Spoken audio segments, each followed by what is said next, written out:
Karibuni tena wapenzi watazamaji katika kipindi kingine cha kwa maslahi ya taifa.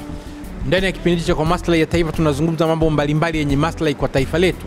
Lakini pia ndani ya maslahi ya taifa kuna kazi segment kadogo kanaitwa Face to Face ambako tunakutana na watu mbalimbali na kuzungumza nao kwa karibu. Leo niko hapa katika hoteli ya Serena hapa jijini Dar es Salaam. Jina langu nikiwa naitwa Pascal Mayala. Nimekutana na mmoja wa Afrika muhimu sana katika tasnia ya habari. Huyu si mwingine bali ni huyu ambaye mnamuona kwa sura.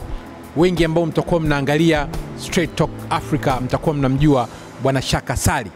Shaka Ssali, kwanza karibu Tanzania. Asante sana kabisa. I am profoundly honored. Asante sana. And exceedingly humbled. Okay. Before speaking to you, I need to talk to you a little bit about Swahili. You speak a little bit of Swahili? Very, very remote. Very remote. But unaongea mambo kidogo kama habari, jambo na vitu vya namna. Ninajua habari, jambo, si jambo. Ndugu Pascal, unataka nini wewe? Asante sana.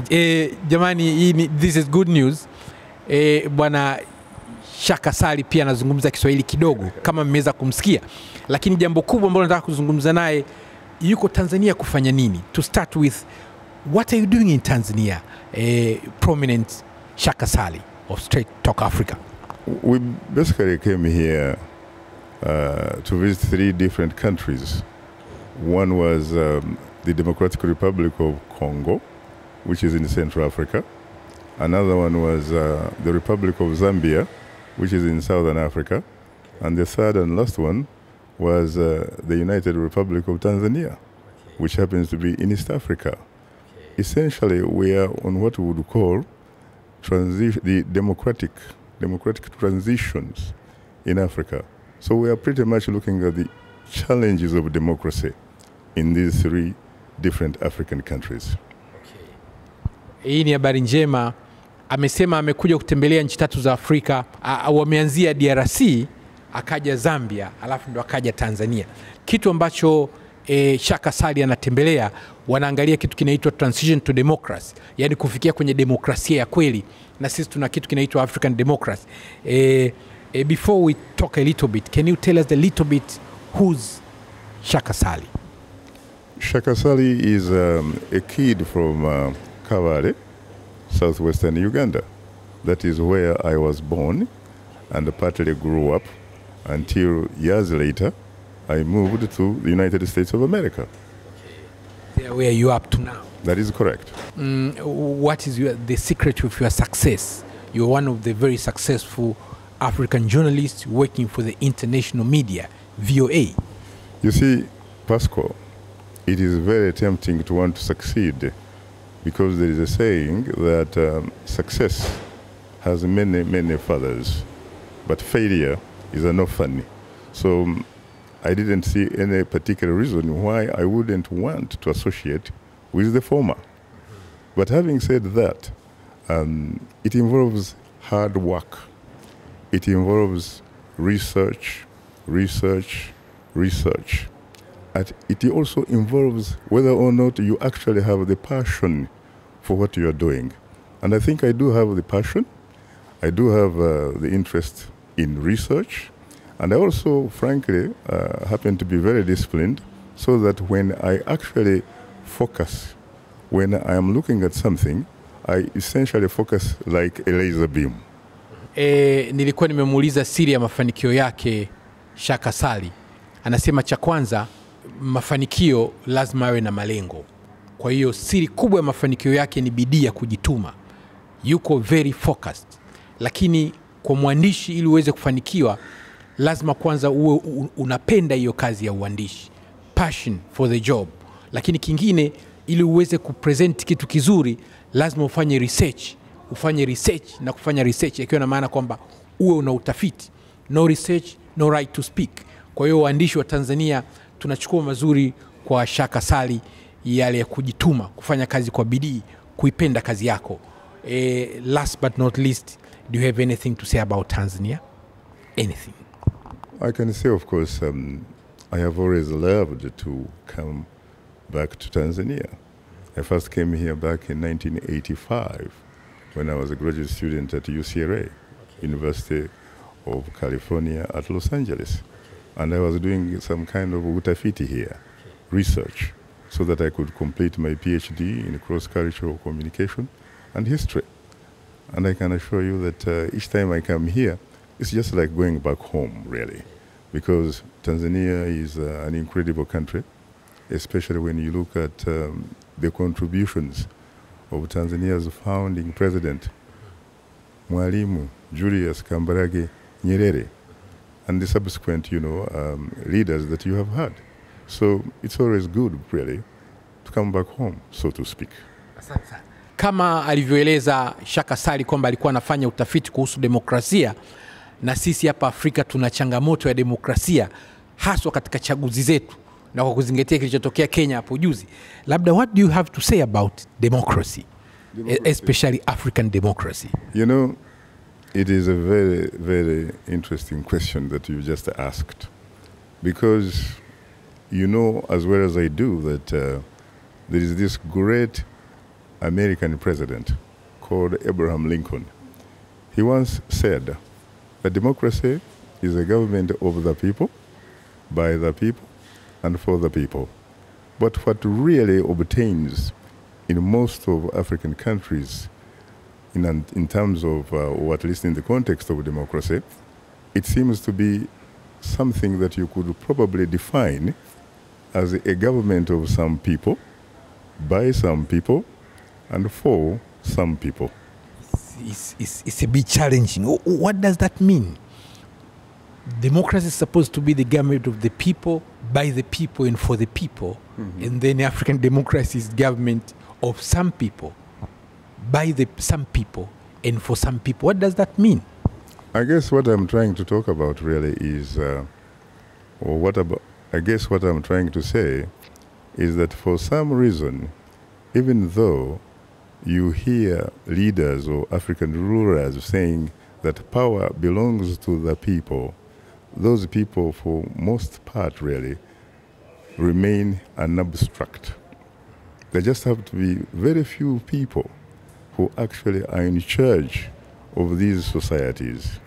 And sometimes, in fact, I describe those type of leaders as being patriotic to their stomachs, the stomachs of their families and friends, and not society. So I'm talking about this disfranchisement, really, of the vast majority of the African people. Watazamaji, Shaka Ssali ameongea jambo kubwa sana kuhusu demokrasia.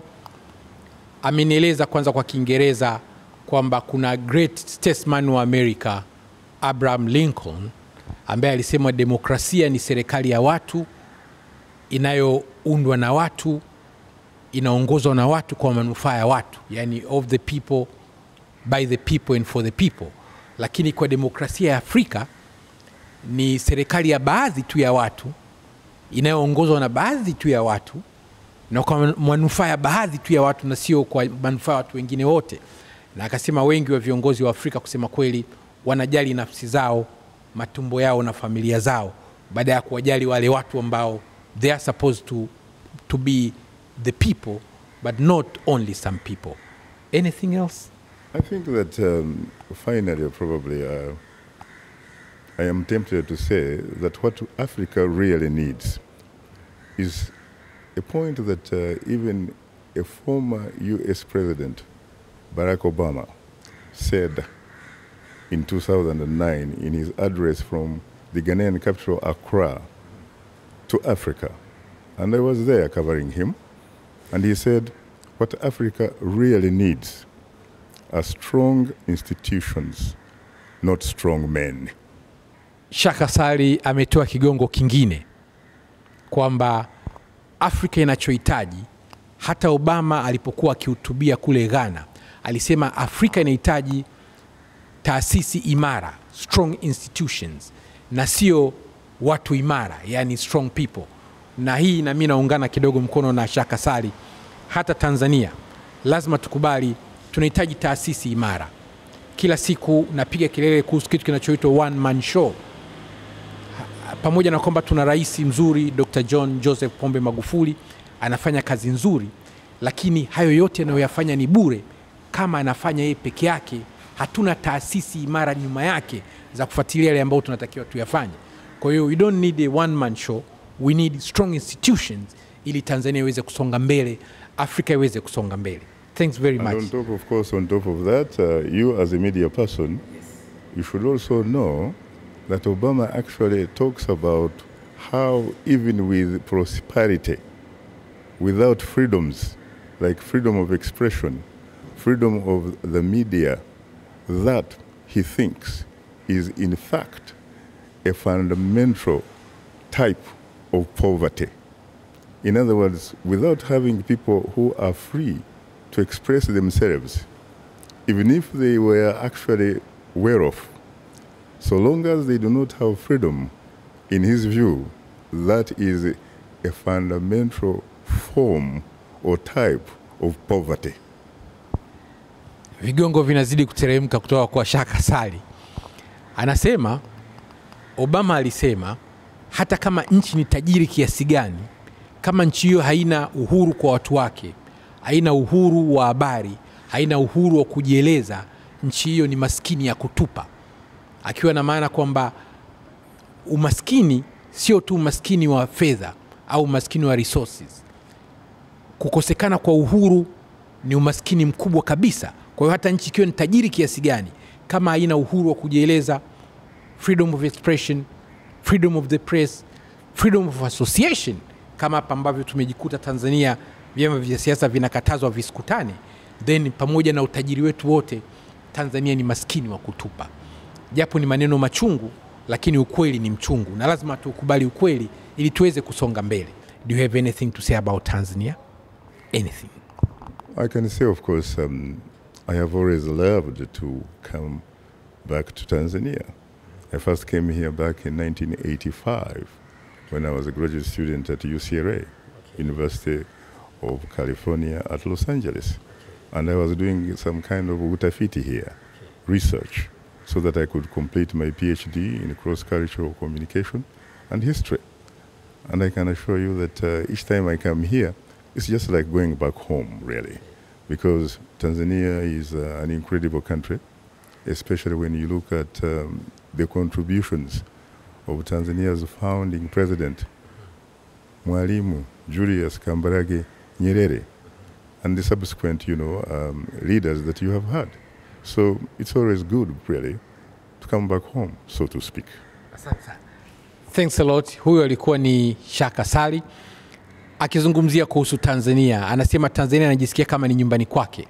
Kuja Tanzania ni like coming back home. Na wakati anafanya Ph.D. yake, alikuja pia kufanya research Tanzania.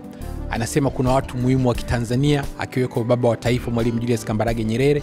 Hivyo anajisikia very proud, anajisikia very much at home akiwa nchini Tanzania. Thanks very much, Shaka Ssali. Thank you too. It was a pleasure to be on your program. Thanks a lot. You're most welcome. Asante sana. Tunaendelea na kipindi hiki cha Kwa Maslahi ya Taifa, na leo nilikuwa nikizungumza na mwandishi kutoka Uganda ambaye anafanyia kazi Voice of America kwenye kile kipindi chake maarufu cha Straight Talk Africa, bwana Shaka Ssali. Naitwa Pascal Mayala. Tunaendelea na vipindi vyetu vya Kwa Maslahi ya Taifa. Asanteni na kwaherini.